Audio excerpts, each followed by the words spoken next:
Hello, xin kính chào đại gia đình của kênh Thanh Văn Long An 34 gửi đến cô bác anh chị gần xa lời chúc sức khỏe, lời chào trân trọng nhất. Nè cả nhà thấy không? Thấy em đứng ở đây là ở đâu không cả nhà? Đón đây là đâu không? Xin giới thiệu cả nhà, đây là chùa Thuyền Lâm Gò Kén thuộc địa phận ở Tây Ninh. Đó, đây là cổng đi vô cả nhà. Rất là đường lộ đi vô quá dễ luôn cả nhà. Cặp lộ là cái quẹo vô tới liền cả nhà ơi. Trước là Thanh Văn xin chúc cả nhà mình sức khỏe bình an nha. Trong cuộc sống nhớ like cho em một lượt follow đăng ký thì em mới có động lực quay cho cả nhà mình xem nha. Xin cảm ơn cả nhà rất là nhiều. Hôm nay chắc chắn lượng khách xe vô rất là đông cả nhà thấy không? Nè, xe toàn là xe du lịch không cả nhà. Đó, bên đây là bán quán ăn nè, đủ thứ bán đồ ăn luôn cả nhà. Đó, Thanh Văn sẽ quay cả nhà xem nè. Đó.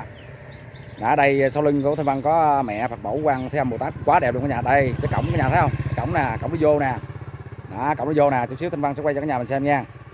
Cho em một lượt follow đăng ký kênh thì em sẽ ra nhiều clip, nhiều sản phẩm cho cả nhà mình xem. Đây là cũng một điểm tựa du lịch rất là nhiều, phong phú đa dạng. Đây là một điểm rất là tâm linh cả nhà. Đây là chùa Thiền Lâm Gò Kén nổi tiếng nhất ở trên Tây Ninh cả nhà ơi. Trên đây là có hai chùa, chùa núi Bà Đen và chùa Thiền Lâm Gò Kén là nổi tiếng rất là nhiều của chú anh chị ở gần xa, ở miền Đông, miền Tây các tỉnh đến đây.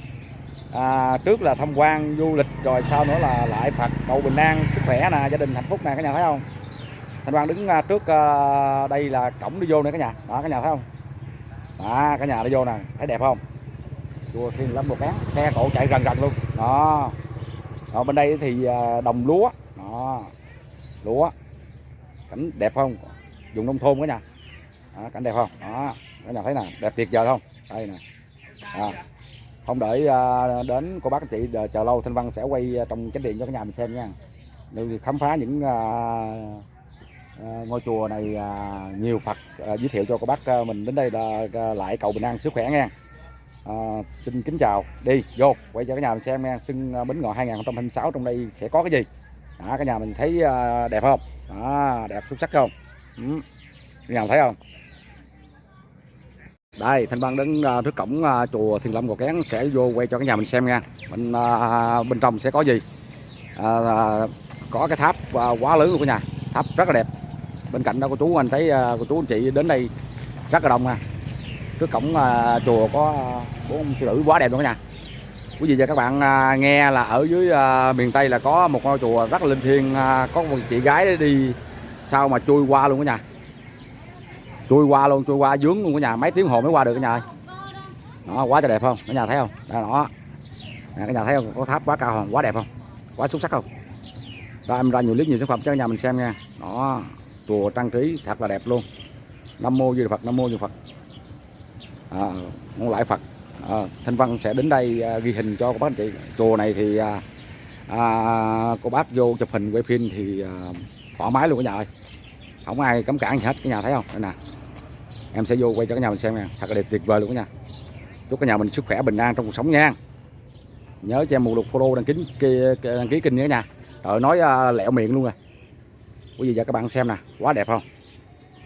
Quá đẹp xuất sắc không? Đây là một rất là du lịch. Đây là một điểm du lịch rất là nhiều của chú anh chị đến đây cầu bình an sức khỏe, rất là nhiều người đến đây cả nhà. Phật quá đẹp luôn nè. Đó. Mấy ông này là linh lắm cả nhà, đứng giữa cửa mà. Đó, cả nhà thấy không? Quá là đẹp luôn cả nhà. Ngôi chùa không gian thật là đỉnh luôn quý vị và các bạn ơi. Đây Thanh Văn quay cho cả nhà mình xem nha. Ở đây mấy chị cô bác đi ở đây bán cái số rồi dễ thương lắm. Đó. Rất là nhiều của chú anh chị đến đây nè. Đó. Bác anh chị thấy không? Quá là đẹp luôn. Mua rồi. Mua rồi. Đó, thấy không? Quá trời đông luôn nè, nó. Mấy chị bán cái số đẹp gái không à. Ui. Cả nhà thấy không? Ở dưới có ông Phật nằm quá trời dài luôn nha. Tượng Phật quá lớn luôn nha, quá linh thiêng quý vị và các bạn. Quá trời đẹp luôn nha, cả nhà thấy không? Nè, Thanh Văn sẽ cho cả nhà thấy nè. Nó thấy không? Dưới kia kìa, nó dưới đó. Quá đẹp luôn nha. Linh thiêng lắm cả nhà ơi. Tháp chùa quá đẹp luôn, không gian thật đỉnh luôn, cây hoa kiển hoa màu quá đẹp luôn cả nhà. Quá trời đẹp luôn nè, quý vị và các bạn xem nè, nó rất là nhiều đến đây cầu bình an sức khỏe luôn. Lúa chín luôn à. Lúa chín luôn à. Nhà thấy không? Lúa chín luôn nè. Ồ, lúa chín luôn nè, quá đẹp luôn cả nhà. Lúa chín luôn, thấy thương không, đã không? Hoa mai đặt thật tuyệt vời luôn, có chơi anh chị. Rất là nhiều đến đây cầu bình an, sức khỏe, nhà nó ấm được nhiều, mạnh giỏi cả nhà. Cả nhà thấy không? Thật tuyệt vời luôn, Phật quá đẹp luôn cả nhà. Đó. Nhiều hoa kiển qua màu quá đẹp luôn cả nhà ơi. Có gì cho các bạn xem nè, quá là đẹp luôn cả nhà. Mô gì Phật quá đẹp luôn cả nhà, xuất sắc luôn quý vị cho các bạn, quá cho đẹp luôn. Cả nhà thấy không, Thanh Văn đang đứng trước chánh điện. Kính thưa quý khán giả nè, cả nhà thấy chùa Thiền Lâm Ngọc Cán nè, bốn bên là đồng ruộng nha cả nhà, bốn bên đồng ruộng, là ở giữa là có một cái chùa tự nhiên xuất hiện ở trên vùng đất Tây Ninh cả nhà, một cái chùa quá linh thiêng quý vị cho các bạn ơi. Thanh Văn đứng ở đây quay cho cả nhà mình xem nha. Đó, mấy anh mấy chị mấy chú đi chùa đẹp gái đẹp trai không à, thấy không? Đã không? Đó, quá là đẹp luôn. Xe vô tấp nập luôn cả nhà, đông dữ lắm cả nhà. Đây dưới này là chỗ có cái tháp mà cả nhà thấy không? Tháp đẹp quá đẹp không? Nó tháp đó, cả nhà thấy không? Đẹp tuyệt vời không? Rất là nhiều người đến đây cả nhà, chỗ làm quá là đẹp luôn. Đây là không gian thật đẹp luôn mẹ, Phật quá đẹp luôn, quá linh thiêng quý vị và các bạn. Đó, cả nhà thấy không? Đó, cả nhà thấy không? Đó, bên cạnh kia là đường để đi xuống dưới kia. Đó, xuống dưới kia đã qua đi mẹ Phật Mẫu Quan Hai Bồ Tát nè, quá đẹp luôn, quá đẹp luôn cả nhà. Mẹ cao mấy chục mét luôn cả nhà, đứng sừng sững nhìn mẹ là quá linh thiêng quý vị và các bạn ơi. Xíu Thanh Văn xuống đó quay cho cả nhà mình xem nha. Thiền Lâm Gò Kén, một điểm tựa du lịch là hiện nay hot nhất ở trên Tây Ninh.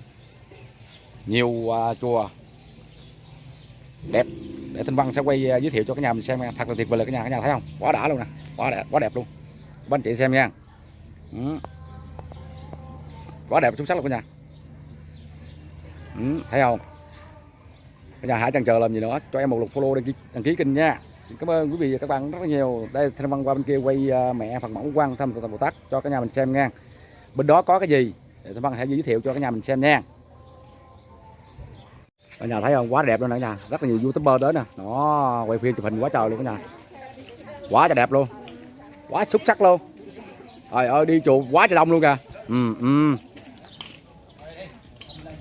Đi ngang, đi lại Phật cầu xin lộc may mắn nha.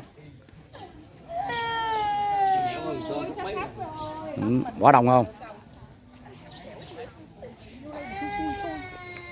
Trời ơi, chị đeo vàng một khúc luôn. Đeo vàng một khúc luôn quý vị. Thấy không? Cả nhà thấy không? Quá là đẹp luôn cả nhà. Quý vị cho các bạn xem nè. Đó. Quá là đẹp luôn cả nhà. Quý vị cho các bạn xem ơi. Ôi ôi, hoa mai thật là tuyệt vời luôn cả nhà. Quá đỉnh luôn quý vị cho các bạn ơi. Các bác chị xem nè. Đó, sau lưng Phật là toàn hoa đẹp không cả nhà ơi.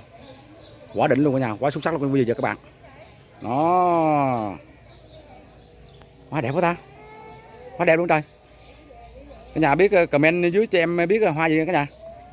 Nè cả nhà thấy không? Comment dưới cho em thấy nha, quá đẹp luôn quý vị các bạn. Đây, vô cái này quay cho cả nhà mình xem nha. Quá đẹp, quá tuyệt vời luôn cả nhà. Quá lớn. Đây trước mặt Thanh Văn là có mấy ông voi lớn lắm cả nhà. Cái gì cho các bạn xem nè. Ôi ơi, quả trái cây quá trời luôn. Quá trời đẹp. Nam mô Di Đà Phật, Nam mô Di Đà Phật. Đó, mấy ông voi là dữ dằn lắm nha. Nè. Đẹp ghê chưa? Đó, quý vị cho các bạn xem nè, nó. Chùa Thiền Lâm Gò Kén. Hãy chần chờ làm gì nữa. Nhắc máy điện thoại lên cho em một lượt follow, đăng ký kênh liền, chia sẻ và một lượt bình luận này cả nhà. Nếu em có ghi hình hay gì đó cả nhà thấy không được đẹp, cả nhà thông cảm để comment dưới cho em cải thiện nhiều clip ra cho nhà mình xem nha. Xin trân trọng cảm ơn cả nhà rất là nhiều. Quá trời đẹp luôn. Cô bác anh chị gần xa chùa này cảnh nhiều lắm cả nhà. Năm 2026 Xuân Bính Ngọ. Chùa trang trí rất là đẹp luôn cả nhà. Đây là ngày mười mấy rồi cả nhà ơi. 17, 18 rồi đó, Thanh Văn cũng quên coi lịch nữa. Rất là nhiều cô chú chị đến đây cầu bình an sức khỏe. Năm nay năm ngựa nè, Thanh Văn sẽ quay ngựa cho cả nhà xem nha. Đó. thật là tuyệt vời luôn cả nhà mình xem nè, đẹp không, quá đẹp luôn cả nhà ơi, xuất sắc luôn quý vị, quá là đẹp luôn. Nhà Bác Hồ, cả nhà thấy không, đây nhà Bác Hồ nè. Đã biết là vô thường, sao lại còn nhiều não. Trời ơi, đã vậy, trời ơi, hết chảy luôn. Nhà Bác Hồ, nó mô Phật quá đẹp luôn cả nhà, nhiều đây, nhiều cảnh lắm, quá là đẹp luôn. Cô bác chị xem nè, ở đây có đãi cơm chai đủ thứ nữa cả nhà đến đây dùng cơm chai nha, rất là nhiều đó cả nhà không biết đường đi thì comment video dưới Thanh Văn sẽ chỉ cho cả nhà mình xem nha. Đi. Quá đẹp luôn quý vị, cả nhà không biết đường đi thì bình luận dưới video Thanh Văn sẽ chỉ cho cả nhà mình xem nha, hay là cả nhà search Google đi nha. Quá là đẹp luôn cả nhà, quý vị cho các bạn xem nè, quá là đẹp luôn, nhiều cảnh đẹp lắm cả nhà ơi, chùa Thiền Lâm Gò Cán, nhiều cảnh đẹp lắm quý vị và các bạn. Đó, cả nhà thấy không, cả nhà thấy không, đó trước màn hình là mẹ Phật mẫu Quan Thế Bồ Tát, quá đẹp luôn cả nhà, quá cao luôn, cao mấy chục mét luôn quý vị và các bạn ơi. Cả nhà thấy không? Quá đẹp luôn nè, quý vị và các bạn xem nè, đó, quá là đẹp luôn, quá là đẹp, khung cảnh thật là tuyệt vời luôn, nhiều cảnh đẹp lắm cả nhà ơi. Rất là nhiều cô chú anh chị đến đây cầu bình an sức khỏe rất là đẹp. Cả nhà thấy có cái cầu đẹp không, đó cầu đi qua kìa, nó thấy không, ngay trước của tay Thanh Trang chỉ nè, nó quá đẹp chưa, quá là xuất sắc luôn, hai bên đi qua lại quá đẹp luôn, thật là tuyệt vời luôn quý vị và các bạn. Cả nhà thấy không, quá đỉnh luôn nè. Đây hoa ăn Tết mà hoa còn nhiều quá nha, quá là đẹp, quá đẹp, mô gì Phật quá là đẹp luôn cả nhà.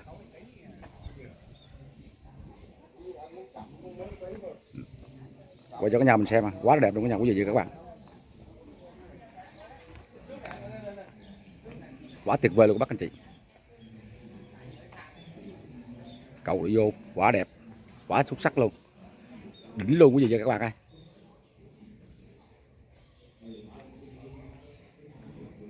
Thanh Văn sẽ đi lên cầu cho cả nhà mình xem nha. Đây, lên cầu này cả nhà thấy không, cầu nhìn xuống lung linh luôn, quá trời đẹp, rất là nhiều cô chú anh chị đến này, còn mình ăn sức khỏe cả nhà thấy không, đẹp tuyệt vời luôn, quá trời đẹp luôn cả nhà, xuất sắc luôn quý vị và các bạn. Nhiều cảnh đẹp lắm quý vị và các bạn. Đây chuẩn bị quay Phật mẫu Quan Thế Bồ Tát cho nhà mình xem nha, quá trời đẹp luôn nè, quá đẹp luôn, nhà thấy không, quá là đẹp luôn. Anh chị cô bác đến đây rất là đông cả nhà, quá là đẹp luôn.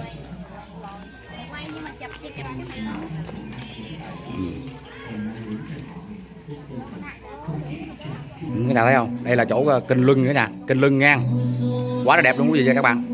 Cái nhà thấy không, quá là tuyệt vời luôn nè, quá là đẹp luôn quý vị và các bạn xem, quá đẳng cấp luôn quý vị và các bạn ơi, quá đẹp quý vị và các bạn xem nè. Đây chỗ trước mặt của tay của Thanh Văn chỉ là đang xây kênh Lưng nữa quý vị và các bạn, đó quá đẹp không, tháp kênh Lưng nữa cả nhà thấy không, tháp kênh Lưng nè, đó cả nhà thấy không, quá là đẹp luôn, có mẹ mẫu Quan Thế Bồ Tát quá đẹp cả nhà quý vị và các bạn xem không. Rất là nhiều cô chú anh chị đến đây cầu bình an sức khỏe là quay kênh Lưng nha, đó cả nhà thấy không, quá trời đẹp không. Nam mô Di Đà Phật, Nam mô Di Đà Phật, quá đẹp luôn quý vị xem là đó, đây là hồ cá ở dưới chân của mẹ Quan Thế Âm Bồ Tát. Chào coi, xin chào coi, các anh chị đến rất đông cả nhà, đó thấy không, cả nhà thấy không, quá đông nè quý vị. Bên trước các anh chị đi qua bên kia, bên đó lại có cái tháp quá cao luôn, 90 tầng vậy đó cả nhà ơi. Đây mẹ Thần Mẫu Quan Thế Bồ Tát nè, Thanh Văn sẽ quay cho cả nhà mình xem nha. Đây mẹ quá đẹp luôn cả nhà, quá xuất sắc luôn, cao mấy chục mét luôn cả nhà ơi, nhà thấy nè, nó đẹp chưa, quá là đẹp luôn quý vị và các bạn. Đó Thanh Văn ra nhiều clip nhiều sản phẩm cho cả nhà mình xem nha, rất là nhiều hoa đẹp luôn. Ôi Chất trưa nắng mà cô bác anh chị đến đi rất là đông cả nhà thấy không? Mẹ phần quăng thêm một tác này cả nhà thấy không? Đây là Thanh Văn sẽ quay cho cả nhà mình xem nè. Đó, đẹp chưa? Quả đỉnh luôn cả nhà ơi. Quả tuyệt vời luôn cả nhà. Quả xuất sắc luôn. Nãy giờ em quay cho cả nhà mình xem, cả nhà cũng hiểu rồi ha. Bây giờ cũng em quay về ít phút cũng thời lượng không được dài cả nhà. Quá mệt rồi cả nhà, trưa nắng mệt quá cả nhà. Kết thúc video, Thanh Văn chúc quý vị và các bạn nào có sức khỏe bình an nha. Xin cảm ơn cả nhà đã quan tâm theo dõi. Xin kính chào và hẹn gặp lại video tiếp theo nhé cả nhà. Trước khi kết thúc video cho Thanh Văn gửi lời đến tất cả các bác anh chị gần xa, sức khỏe, năm mới an khang thịnh vượng. Nhớ cho em một lượt follow, đăng ký kênh nhé cả nhà. Cả nhà thấy không? Thật là tuyệt vời nè. Đó, chùa này rộng lớn nè. Hai bên cây kiển tạo thật là đẹp luôn cả nhà. Đẹp lắm. Quý vị cho các bạn xem này nghe. Đó, cả nhà thấy là lúa là đẹp không? Cực kỳ không? Đó. Cảm ơn cả nhà đã quan tâm theo dõi nha. Xin cảm ơn cả nhà rất là nhiều. Em sẽ ra nhiều clip, nhiều sản phẩm cho cả nhà mình xem đấy nha. Xin cảm ơn quý vị và các bạn rất là nhiều. Quá đã luôn. Một lần nữa Thanh Văn xin nhắc chùa này là Thiền Lâm Gò Kén ở Tây Ninh. Ở Tây Ninh mình hiện nay là có hai chùa rất là nổi tiếng là Mẹ Núi Bà Đen và chùa Gò Kén. Đây là nổi tiếng nhất ở vùng đất thành phố Tây Ninh. Cảm ơn cả nhà đã quan tâm theo dõi nha. Xin cảm ơn cả nhà rất là nhiều. Xin chào, hẹn gặp lại. Bye bye. Hello. Xin chào. Hẹn lại cả nhà lần sau video tiếp theo nha. Xin cảm ơn quý vị và các bạn rất là nhiều.